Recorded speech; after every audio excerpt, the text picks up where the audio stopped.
Que no me ayudas a celebrar lo que Dios ha hecho en nuestras vidas, dándonos una oportunidad de adorarle. Amén. Puedes sentarte. Bienvenido a DFBC. Es un gozo estar contigo el día de hoy. Mi nombre es Miguel López. Soy uno de los pastores aquí en la iglesia y es un placer estar con ustedes el día de hoy. El Señor me permitió estar un par de domingos fuera de vacaciones y fue un tiempo de descanso, un tiempo de disfrutar a los muchachos, pero también un tiempo de reflexión. Un tiempo de reflexión porque justamente antes de estas vacaciones el Señor nos permitió celebrar nuestro 75 aniversario. ¿Estuvo usted en la celebración? ¿En la cena o el servicio el domingo?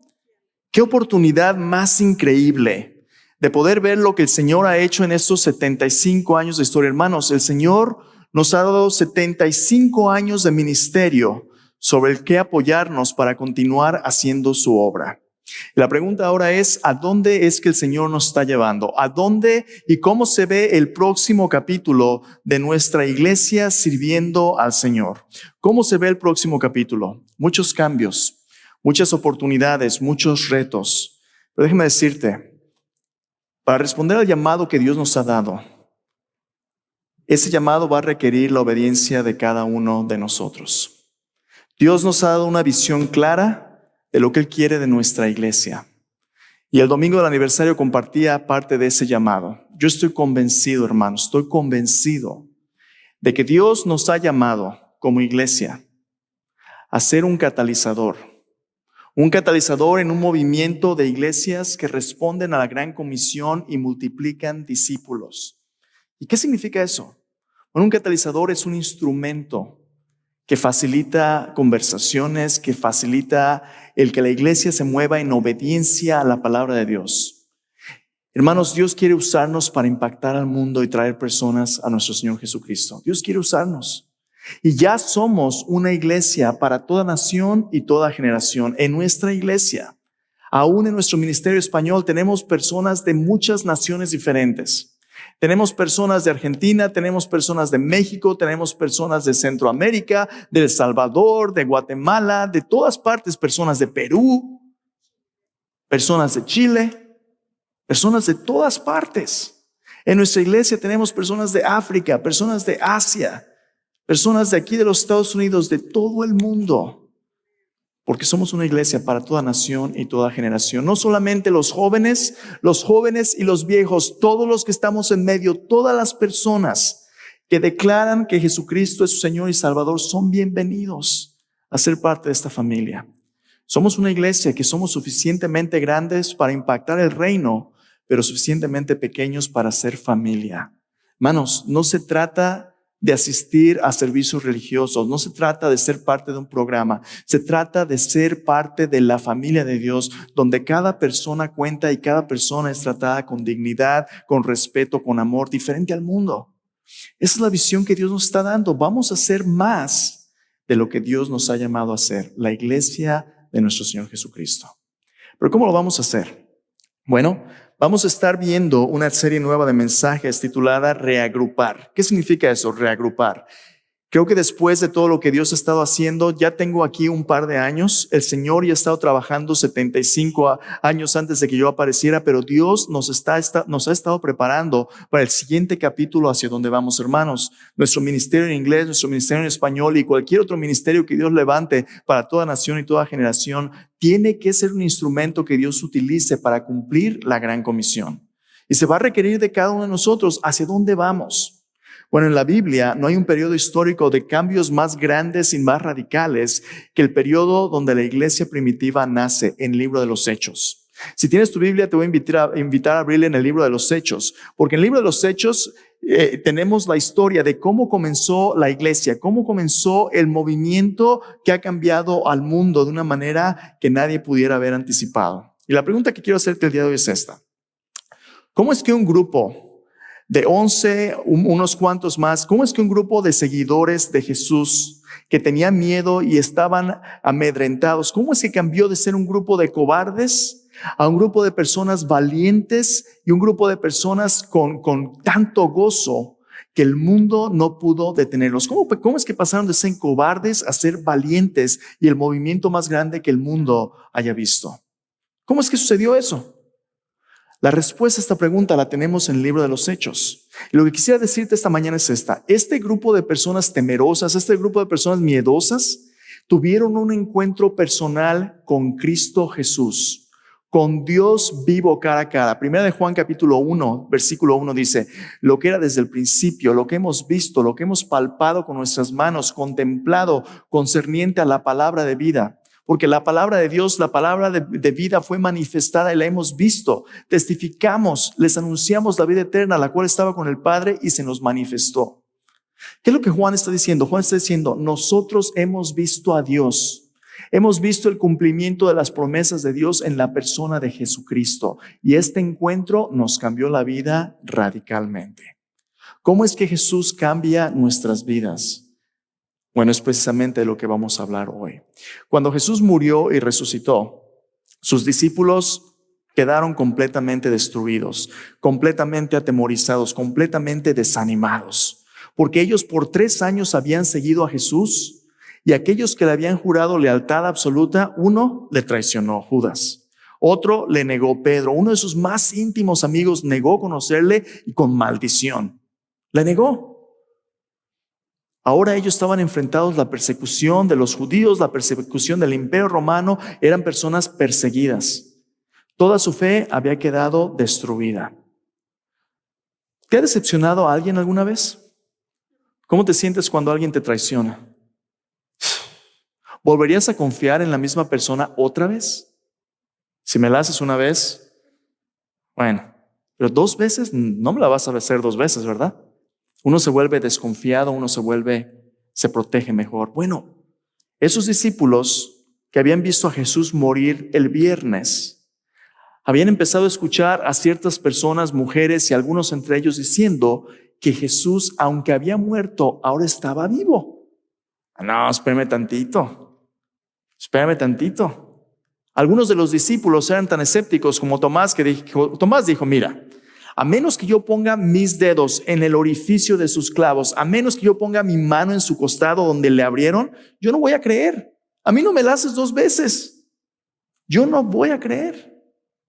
Y Jesús se aparece y le dice, Tomás, ven, pon tu dedo en mis manos, pon tu mano en mi costado. No seas incrédulo, sino creyente. Tomás cae de rodillas y le dice, Señor mío y Dios mío. ¿Has tenido tú un encuentro con Dios tan real como el encuentro de Tomás? Un encuentro que te ha cambiado la vida tan radicalmente que tú no puedes ya vivir sin este Jesús a quien tú crees. ¿Has tenido ese encuentro? El libro de los Hechos nos dice qué sucede cuando alguien tiene un encuentro de este tipo. Así que si tienes tu Biblia, te voy a invitar a abrirla en Hechos capítulo 1. Hechos capítulo 1.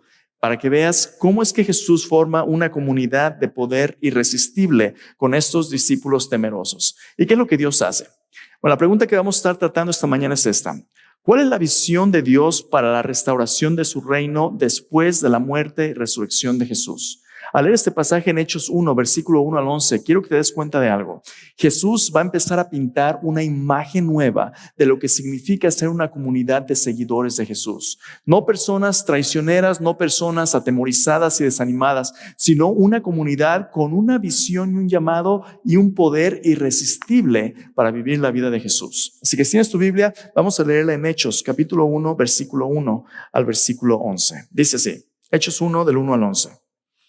En el primer tratado, oh Teófilo, hablé acerca de todas las cosas que Jesús comenzó a hacer y a enseñar, hasta el día en que fue recibido arriba, después de haber dado mandamientos por el Espíritu Santo a los apóstoles que había escogido, a quienes también después de haber padecido se presentó vivo con muchas pruebas indubitables, apareciéndoseles durante 40 días y hablándoles acerca del reino de Dios. Estando juntos les mandó que no se fueran de Jerusalén, sino que esperasen la promesa del Padre, la cual les dijo, oísteis de mí. Porque Juan ciertamente bautizó con agua, mas vosotros seréis bautizados con el Espíritu Santo dentro de no muchos días. Entonces los que se habían reunido le preguntaron diciendo, Señor, ¿restaurarás el reino de Israel en ese tiempo? Les dijo, no os toca a vosotros saber los tiempos o las sazones que el Padre puso en su sola potestad, Pero recibiréis poder cuando haya venido sobre vosotros el Espíritu Santo, y me seréis testigos en Jerusalén, en toda Judea, en Samaria y hasta lo último de la tierra. Habiendo dicho estas cosas, viéndolo ellos, fue alzado y le recibió una nube que le ocultó de sus ojos. Estando ellos con los ojos puestos en el cielo, entre tanto que él se iba, he aquí se pusieron junto a ellos 2 varones con vestiduras blancas, los cuales también les dijeron: varones Galileos, ¿por qué estáis mirando al cielo? Este mismo Jesús que ha sido tomado de vosotros al cielo, así vendrá como le habéis visto ir al cielo. Dios bendiga su palabra. ¿Qué está pasando en este pasaje? Pues recuerda, Jesús muere y resucita, pero Jesús empieza a aparecerse a sus discípulos. ¿Por cuántos días Jesús se aparece con ellos? ¿Lo notaste? ¿Cuántos? 40. 40 días. Eso es importante. ¿Por qué es importante? ¿Recuerdas cuando Jesús muere? Jesús muere durante la celebración de la Pascua. 50 días más tarde hay otra celebración, la celebración de los primeros frutos de la cosecha, la fiesta de los 50 días Pentecostés. Vamos a hablar de ello en un par de domingos. Pero por 40 días Jesús se aparece con sus discípulos, porque 40 días en la Biblia son un periodo de preparación y de espera. ¿Te acuerdas cómo Jesús, antes de iniciar su ministerio, es llevado por el Espíritu al desierto después de su bautizo? Y él está ayunando ¿por cuántos días? 40 días. ¿Recuerdas cuando Moisés sube a la montaña para recibir los 10 mandamientos? ¿Cuántos días él está con Dios recibiendo las instrucciones de la ley al tabernáculo? 40 días. ¿Recuerdas cuando Elías sale, que le amenaza a Jezabel y se va por el desierto y se va caminando hasta Horeb, la montaña de Dios? ¿Cuántos días fue él? 40 días. Esos 40 días son un periodo de preparación para la obra que Dios va a hacer. Esos 40 días son un periodo donde aquellos que ya habían estado siendo entrenados, ahora te toca a ti hacer lo que Dios te ha preparado para hacer. Jesús los prepara por 40 días explicándoles qué es lo que iba a hacer de ellos una comunidad diferente al mundo. Cuando Jesús inició su ministerio, ¿te acuerdas el mensaje que él predicó? Así inició Jesús su ministerio. En los evangelios Jesús dice: el reino de Dios se ha acercado. Arrepiéntanse y crean en el evangelio. El evangelio, esta palabra evangelión, en el idioma original era la misma palabra que se utilizaba para proclamar un edicto real. Cuando un rey venía con su imperio, cuando ciertas leyes eran proclamadas, cuando ciertas decisiones eran dadas por la realeza, por aquellos que tienen autoridad de gobierno, se proclamaban este tipo de decretos. Bueno, el evangelio es la proclamación del reino de Dios que dice que en este mundo lastimado por el pecado, en este mundo donde la maldición del pecado nos ha separado de Dios, Dios ya ha empezado a recrear, a rescatar a aquellos que estaban perdidos. Dios está haciendo una nueva creación. Cuando Jesús empieza en su ministerio, ¿recuerdas? Después de su bautismo, dice, por ejemplo, cuando fue a visitar su pueblo Nazaret, cómo sanó personas, cómo hacía milagros. Se para en la sinagoga y lee el pasaje en Isaías donde dice: el Espíritu del Señor está sobre mí, por cuanto me ha ungido, me ha enviado a predicar buenas nuevas a los pobres, sanar a los afligidos, abrir la vista de los ciegos. Cristo empezó en su ministerio a demostrar en qué consistía el poder del reino de Dios. Ahora, el poder del reino de Dios es muy diferente del poder de este mundo. ¿Cómo funciona el poder de los reinos de este mundo?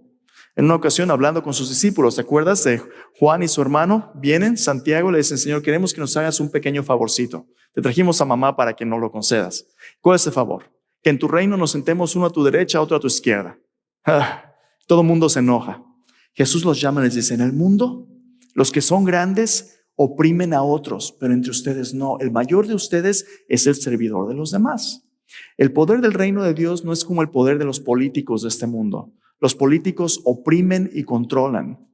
El poder del reino de Dios es un poder para regenerar la persona desde dentro, no oprimirle desde afuera.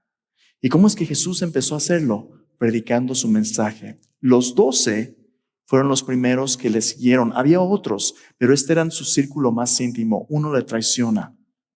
¿Cómo es que Jesús ahora iba a cumplir lo que había prometido y empezar en su reino? Bueno, en el capítulo 1, ahí en los primeros versículos, Lucas nos dice, Lucas es el autor del libro de Hechos.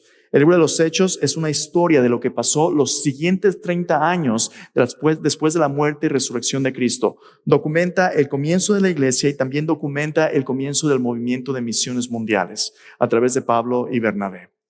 Y aquí en el libro de los Hechos, el autor Lucas es el único gentil no judío escritor del Nuevo Testamento. Lucas era un griego y escribe en una prosa de buena educación. Lucas era un médico de profesión y era un compañero asociado cercano de Pablo. Él escribe como un testigo ocular y como una persona que documentó de primera mano lo que él nos dice aquí. ¿Por qué razón? Porque él quiere que entendamos que la fe cristiana no descansa en un cuento o algo que alguien se sentó a escribir. Nuestra fe cristiana descansa en la veracidad histórica de la persona de nuestro Señor Jesucristo y lo que Él vino a hacer. ¿Por qué es importante esto? ¿Tú alguna vez te has preguntado, ¿será Dios real? O hay personas que se preguntan, por ejemplo, personas ateas, ¿verdad? Bueno, si Dios es real, pruébamelo. Bueno, yo no te lo puedo probar como un experimento de física porque yo no puedo controlar a Dios. Pero si tú quieres saber si Dios es real, déjame hacerte una pregunta. A lo mejor tus padres todavía están vivos, pero si ya no viven, ¿cómo puedes saber que tus padres son reales si ya están muertos? No los puedes sacar del sepulcro, ¿verdad? Pero puedes ir y buscar la evidencia de su vida. Puedes buscar dónde están sepultados, si ya no viven, pueden buscar cosas que te dijeron, fotografías, cosas que hicieron. La fe cristiana descansa en la realidad de Dios porque Dios se manifestó en carne en Cristo Jesús. Jesús es Dios, la segunda de la persona de la Trinidad, el Hijo de Dios. ¿Qué significa que es el Hijo de Dios? Que es como su Padre, como el Padre, el Hijo. Dios, el Hijo, vino a esta tierra a mostrarnos el carácter de Dios, quién es Dios, y vino a salvarnos. Si quieres saber si Dios es real, conoce a la persona de Cristo, ven, examina la evidencia de su existencia. No hay historiadores de buena reputación que duden la existencia histórica de Cristo Jesús. Él es un personaje histórico real. Entonces tú tienes que saber quién es Él. En la Biblia, Lucas nos dice, Jesús lo que comenzó a hacer, lo continúa haciendo ahora a través de su pueblo. ¿Y qué es lo que Jesús está haciendo? Bueno, en esos 40 días, versículo 1 dice, te estoy diciendo acerca de las cosas que Jesús comenzó a hacer y a enseñar. Dice, hasta el día en que fue recibido arriba, después de haber dado mandamientos por el Espíritu Santo a los apóstoles que había escogido. ¿Qué es lo que Jesús empezó a hacer? Jesús empezó a preparar en esos 40 días a los discípulos para lo que ahora ellos tendrían que hacer. Entonces, ¿qué es lo que Cristo estaba haciendo con ellos? Déjame decirte más o menos por qué Jesús quería reagruparlos. Jesús les dijo, espérense, no se vayan. Lo que les voy a pedir que hagan es tan grande que ustedes no lo pueden hacer. Van a tener una lucha en contra del mundo y no lo van a poder enfrentar solos. Déjame darte un ejemplo de lo que quiero decir con esto. Hay una pequeña tira cómica de Snoopy, a lo mejor tú la has visto, ¿verdad? Del Charlie Brown. Y en la tira cómica de Snoopy, uno de los niños, Linus, está sentado enfrente de la tele y está viendo la tele. Y llega Lucy, la mandona que siempre da lata, llega Lucy y le dice, cambia el canal de televisión. Él la ignora. Y ella dice, te dije que cambies el canal de televisión. El niño voltea y le dice, ¿me estás bromeando? ¿Qué te hace pensar que tú puedes llegar aquí y mandarme así como si fueras mi jefe? Y Lucy le dice, ¿miras esta mano? Estos dedos que tengo en mi mano solos son insignificantes, pero cuando se cierran contra uno y el otro hacen una arma formidable que nadie puede oponerse. Linus la ve y le dice, ¿qué canal quieres que le ponga? Cambia la tele y luego se va él a un lado y mira su mano y dice, muchachos, ¿por qué ustedes no pueden organizarse como los de ella? Como iglesia, a veces nos sentimos así, ¿no? Cuando vemos el mundo y vemos la tele, vemos todo lo que hay, el mundo hace cosas enormes. Las universidades, los poderes mundiales, los ejércitos, los reinos, los imperios, cosas grandes, los trillones de dólares en el presupuesto del Congreso, cosas grandes. Y aquí tienes este grupito de 11 traidores temerosos. ¿Qué podría hacer la iglesia para rescatar a un mundo tan poderoso? Jesús dice, no te equivoques, porque todo el poder del mundo es pura apariencia. El mejor y más fuerte de los políticos del mundo, con todo su dinero, con todo su imperio, es como la hierba del campo que hoy nace y mañana se seca. Nuestros 70, 80 años a la luz de la eternidad son nada. El reino que Jesús ha venido a traer es un reino que dura para siempre y que comienza ganando el corazón de las personas. Jesús quiere que sus discípulos tengan una visión irresistible de su reino, que pueda tomar a la gente de un estado temporal de muerte a un estado de vida eterna. ¿Cómo se va a ver ese reino? Bueno, acompáñame en Hechos 1. Vamos a estudiar 3 cosas que Jesús nos dice ahí. ¿Cuál es la visión de este reino? La visión de Jesús para la restauración del reino de Dios anticipó la creación de un pueblo con el poder irresistible de 3 recursos. 3 recursos que Jesús vino a darnos que nos hacen diferente del mundo. 3 recursos que solamente la iglesia tiene y que nos hacen diferente del reino de sombras y apariencias de este mundo. 3 recursos donde está el verdadero poder de cambiar nuestras vidas para la gloria de Dios. ¿Cuáles son los 3 recursos? El primero de ellos lo ves tú ahí en el capítulo 1, versículo del 1 al 3. Dice ahí el versículo 2 otra vez, dice: hasta el día en que fue recibido arriba, después de haber dado mandamientos por el Espíritu Santo a los apóstoles que había escogido. Mira el versículo 3, dice: a quienes también después de haber padecido se presentó vivo con muchas pruebas indubitables, apareciéndoseles durante 40 días y hablándoles acerca del reino de Dios. Vamos a hacer una pregunta. ¿Cuál es el problema más grande que tiene la humanidad en este momento? ¿Cuál es? El coronavirus, la enfermedad. Entonces son problemas enormes, ¿verdad? Son reales. De hecho, tú has estado viendo las noticias. Ya esperábamos que la pandemia estuviera viéndose un poco mejor y ahí van las cosas otra vez empeorando. Por cierto, tenemos una sección solamente con máscaras si tú te sientes más cómodo. Tenemos opciones online si quieres ver el servicio online. Lo importante es esto. ¿Qué sucede si tú te enfermas de coronavirus?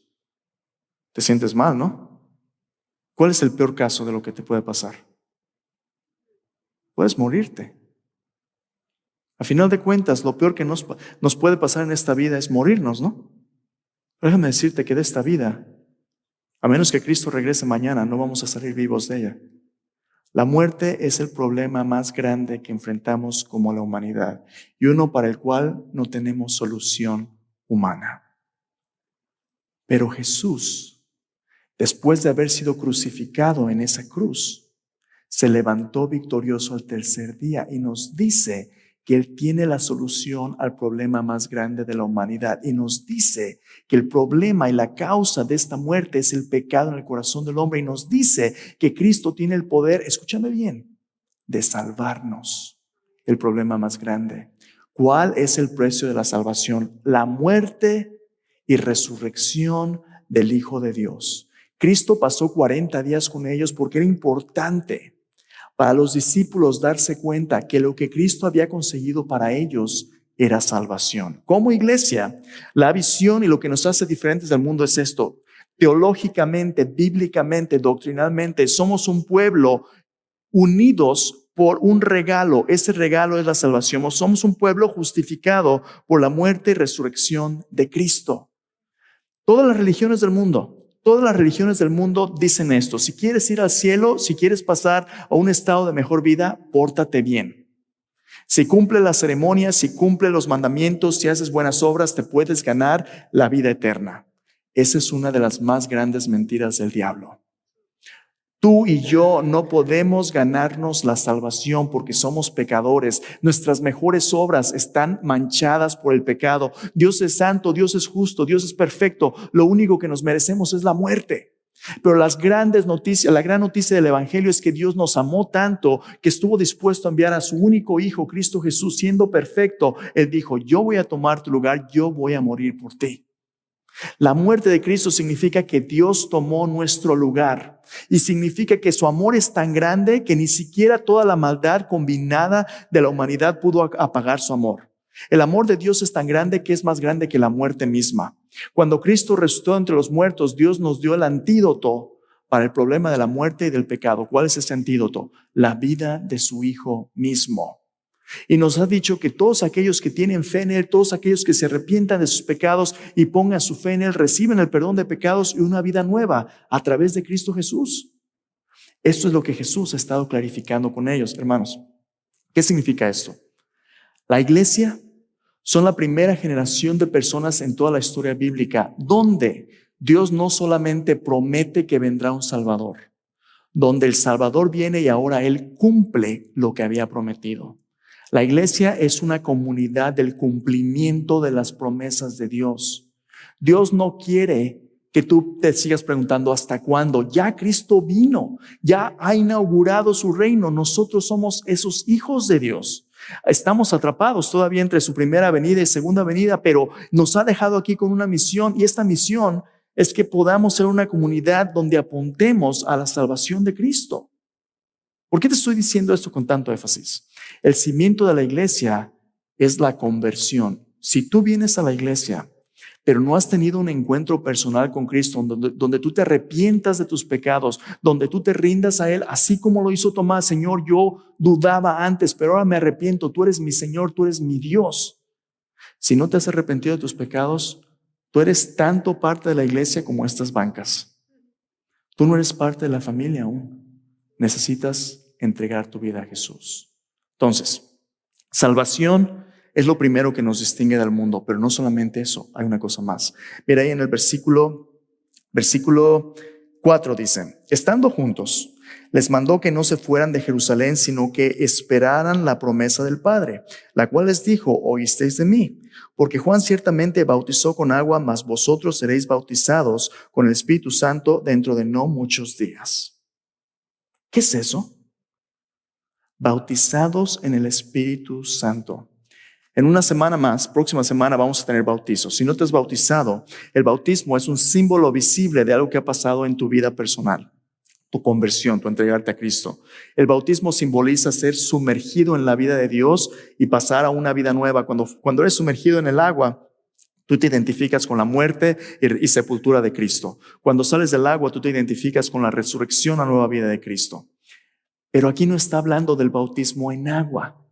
Dice que serán bautizados con el Espíritu Santo. ¿Qué significa esto?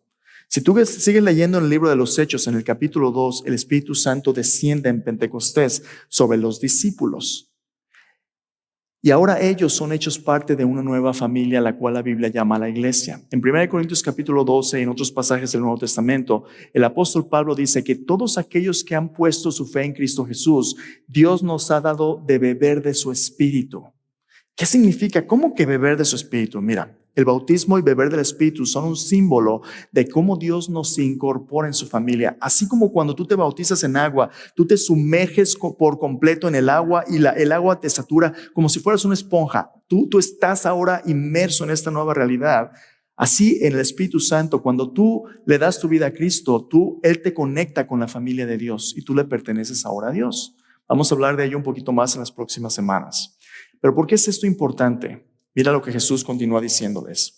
Cuando el Espíritu Santo venga y los bautice, cuando haga una nueva humanidad y una nueva comunidad, quiero que vean lo que va a pasar, dice. Versículo 6. Los que se habían reunido le preguntaron diciendo: Señor, ¿restaurarás el reino de Israel en este tiempo? Los discípulos sabían que los profetas habían dicho que cuando el Espíritu de Dios viniera sobre el pueblo de Israel, ese iba a ser el comienzo del reino de Dios. La gran diferencia entre el Antiguo Testamento y el Nuevo es que ahora Dios ya no vive en templos de piedra, Dios vive en el corazón de las personas. Y los discípulos le dijeron: Señor, ¿es este el tiempo? ¿Le vas a dar el reino a Israel? Mira lo que Jesús dice: no les toca a ustedes el tiempo o las sazones que el Padre puso en su sola potestad, pero recibiréis poder cuando haya venido sobre vosotros el Espíritu Santo y me seréis testigos en Jerusalén, Judea, Samaria, hasta lo último de la tierra. Cuando tú entiendes que la iglesia es una comunidad de personas salvas, lo segundo que Jesús quiere que tú y yo entendamos es que la iglesia es una comunidad de personas reconciliadas, un pueblo de toda nación y toda generación unidos por la obra sobrenatural del Espíritu de Dios. Mira lo que dijo Jesús ahí. ¿Cuál es la visión de su reino?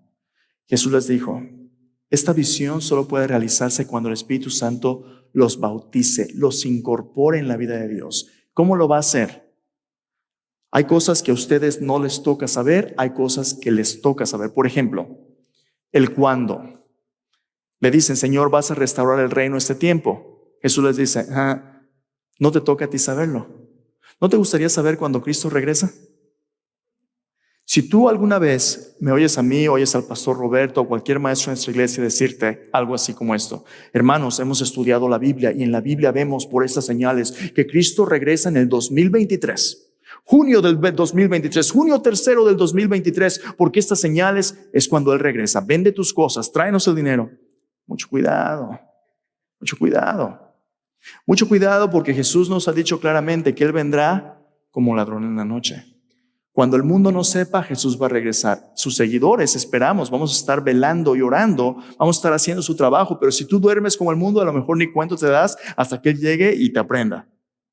Cristo ha dicho que cuando Él regrese, nadie podrá escaparse. Yo personalmente creo que hay un programa bastante claro que aquellos que conocen la palabra de Dios saben más al respecto. Pero tú y yo tenemos la responsabilidad de enfocarnos en lo que Dios nos ha dicho, no en lo que no nos ha dicho. Hay cosas que son nuestra parte, cosas que no son. Por ejemplo, cosas que no son. Hermanos, me rompe el corazón cada vez que veo en YouTube uno de esos videos de teorías de conspiración, ¿verdad? Como el Prince Charles es el anticristo, o como el coronavirus es la herramienta que se ha hecho para que el anticristo surja y que viene. Hermanos, millones de personas viendo los videos de los Nephilim o de esto, de aquello, y mire, embelesado uno ahí. Y cuando Dios nos habla en su palabra, oh, eso ya lo vi, pastor. Otra vez la gran comisión, seréis testigos.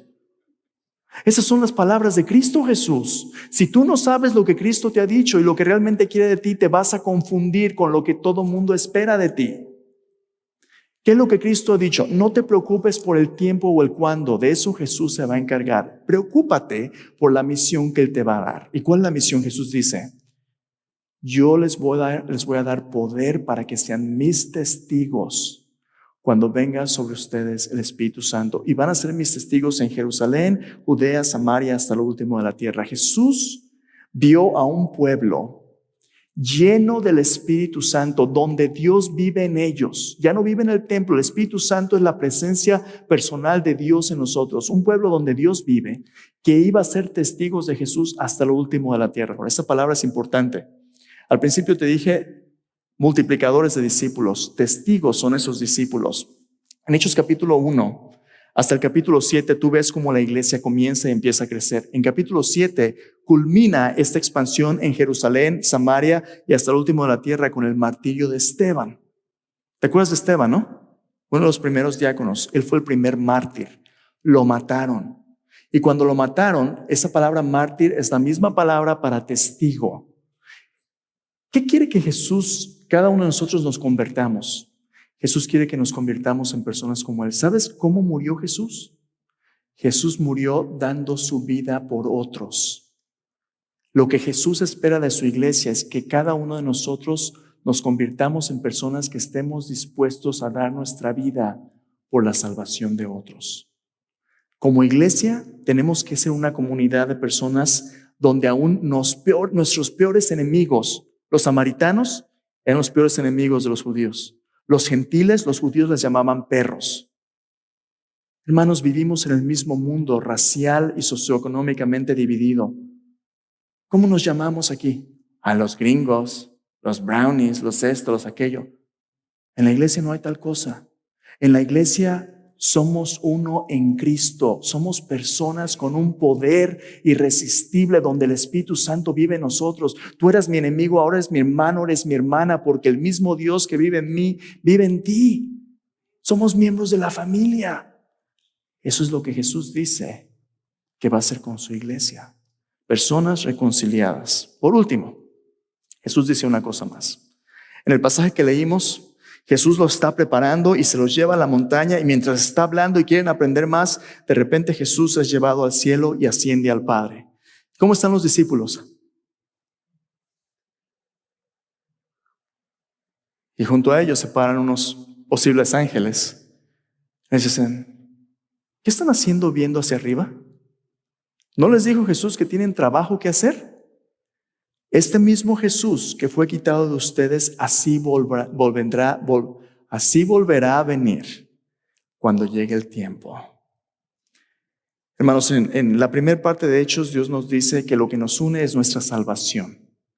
Dice que somos personas que como iglesia somos reconciliados. Nuestra salvación, nuestra eclesiología, lo que nos da una razón de ser la doctrina de la iglesia.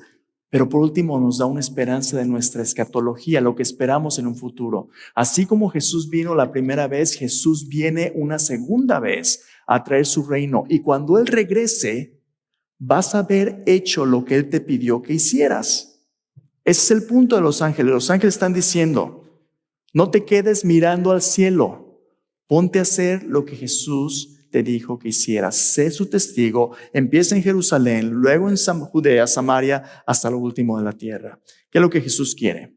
Jesús quiere que seamos un pueblo de proclamación. Un pueblo comisionado a invitar a todos a participar en la victoria de Cristo hasta lo último de la tierra. ¿Cuál es el mensaje de la iglesia? Cristo ha venido a salvarnos. Cristo ha venido a reconciliarnos y Cristo va a regresar una segunda vez a juzgar a los vivos y a los muertos. Su reino no tendrá fin. Si tú y yo estamos haciendo eso, así como los dedos de Linus, Jesús nos va a reagrupar para ser una comunidad de visión irresistible. ¿Estás listo a decirle, Señor, yo quiero ser un testigo? ¿Estás listo a decirle, Señor, yo quiero ser de aquellos que dan su vida en gratitud por haber dado tú la tuya para que otros se encuentren tu vida? ¿Estás dispuesto a dar tu vida? Déjame cerrar con esto. Cristo no vino a traer un reino de poder externo, un reino de obligación. Para poder reinar sobre el mundo, Dios en Cristo escogió primero reinar sobre el corazón. ¿Sabes cuál es la visión y el poder irresistible del reino de Dios? Que cuando el Espíritu Santo viene a vivir en tu vida, tú no tienes amor más grande que amar a Jesús. Tú no tienes propósito más grande que buscar la gloria de Dios. Cuando tú dejas que Cristo reine en tu corazón, eso es irresistible para aquellos que busquen la salvación. Oremos. Ahí en tu lugar, mientras estás pensando en lo que escuchamos de la palabra de Dios, tú vives en un mundo de muchas opiniones, donde todo mundo piensa que tiene la opinión correcta. Pero ¿cómo es que el Evangelio corrige nuestras presunciones, diciéndonos que todos necesitamos ser salvos? A lo mejor tú piensas que sabes todo, pero en realidad a veces no sabemos lo que no sabemos. Dios es el que sabe. Seamos humildes. En lugar de juzgar a otros, hablemosles de aquel que ha venido a salvarnos. En un mundo de tensiones y fragmentaciones raciales, socioeconómicas, culturales, ¿cómo puede el Evangelio de Cristo reconciliarnos? Cada vez que hay una persona nueva en este lugar, ¿lo hacemos sentir bienvenido o lo juzgamos por la manera en que habla, la manera en que viste? Esta tiene que ser una iglesia donde todos somos bienvenidos, independientemente de donde seamos. Cristo nos recibe. Cristo nos reconcilia con Él y unos con otros. Tú no vas a estar aquí porque alguien te caiga bien. Tú no te vas a ir porque alguien te caiga gordo. Tú estás aquí porque Cristo te ha llamado. Tú estás aquí porque Cristo te ha llamado. En un mundo donde el poder significa el control de los demás, ¿cómo es que el invitar a otros a creer en el Evangelio los libera de las garras del enemigo? Dios no te obliga. Dios te invita. Dios respeta tus decisiones.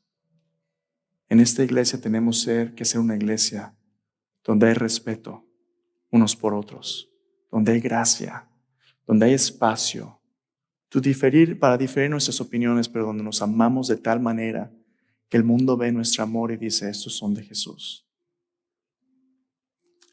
Padre, gracias por dejarnos estar aquí hoy. Señor, antes de que tú nos envíes a ser testigos, antes de que podamos ser de impacto a esta comunidad, tú quieres que seamos saludables. Señor, si no tenemos tu Espíritu viviendo en nosotros, nada podemos hacer. Pero si tu Espíritu vive en nosotros ya por nuestra fe en Jesús, ahora es tiempo de crecer. Ahora es tiempo de afirmarnos en nuestra teología, de afirmarnos en la misión que nos has dado, de afirmarnos y responder al llamado de ser una iglesia, Señor, para toda nación, para toda generación. Una iglesia que puede impactar el reino y aún así es familia, Señor. Ayúdanos a vernos como familia, hermanos y hermanas, salvos, reconciliados y enviados para proclamar tu evangelio de salvación. Gracias, Jesús. Queremos ser tus testigos, llenos del poder de tu Espíritu en Jerusalén, Judea, Samaria, hasta lo último de la tierra. En el nombre de Jesús. Amén.